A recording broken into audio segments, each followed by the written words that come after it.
నకిలీ బయో ఉత్పత్తులపై వ్యవసాయ శాఖ కొరడా జలిపించింది. ఆంధ్రప్రదేశ్, తెలంగాణ రాష్ట్రాల్లో చలామణిలో ఉన్న 149 కంపెనీల ఉత్పత్తులపై నిషేధం విధించింది.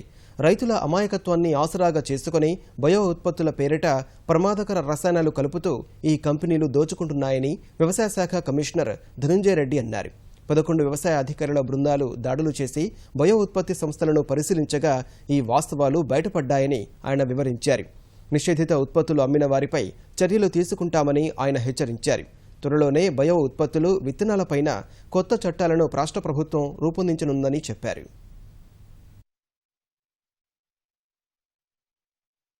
ఈ 149 కంపెనీలకు సంబంధించిన ప్రోడక్ట్స్ ఏవి కూడా ఏ డీలర్ కానీ ఎవరు కానీ అమ్మడానికి వీల్లేదు. ఈ విషయం మా అధికారుల ద్వారా డీలర్లు కూడా తెలియడం జరుగుతుంది.